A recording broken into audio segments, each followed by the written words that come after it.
Bonjour, aujourd'hui on va parler des frais de démarrage. Les frais de démarrage, ce sont des frais qui arrivent en même temps que l'achat d'une propriété qu'il faut prévoir dans votre budget. Des frais non récurrents, donc des frais qu'on va payer une fois puis qui ne reviendront pas par la suite.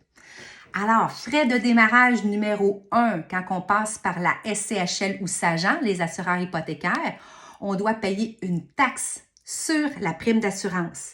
Et cette taxe-là ne peut pas être financée. Donc, vous devez prévoir à votre budget un certain pourcentage pour la taxe sur l'assureur hypothécaire.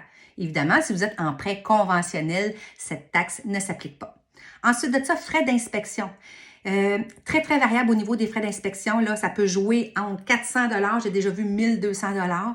Ne magasinez pas un inspecteur en fonction du prix. Magasinez un inspecteur en fonction des références que vous avez eues de sa part ou en fonction du type d'inspection qu'il va faire. Frais de démarrage numéro 3, super important, les frais de notaire. Les frais de notaire, encore là, je ne veux pas trop m'avancer, ça peut jouer entre 1000, 1100 $ jusqu'à 1004, 1005, il y a différents frais de notaire, mais ça vous donne une petite idée pour votre budget. Après ça, on a les taxes de bienvenue.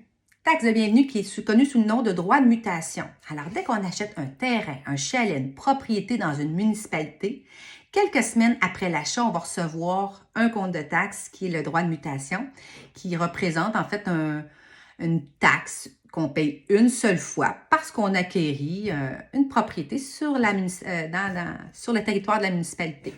Fait que cette taxe-là va être variable. Je vous invite à aller consulter les différents calculateurs de taxes de droit de mutation qui existent en ligne.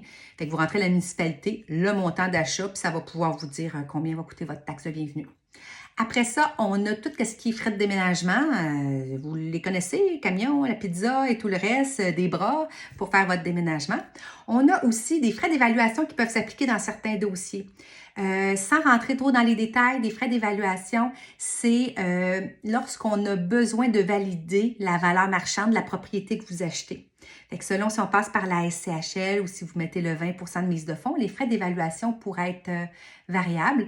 Mais je ne m'avance pas pour les montants, mais il y a des frais d'évaluation qui peuvent s'appliquer. Fait que ça, c'est toute la famille des frais de démarrage. C'est des frais qui arrivent une fois quand on achète la propriété. Ça ne revient pas à chaque année, inquiétez-vous pas, mais il faut le prévoir dans le budget. Normalement, si vous comptez 1,5-2 % de la valeur de votre maison comme frais de démarrage, on est en business. C'est conservateur, mais on n'est pas loin de la vérité.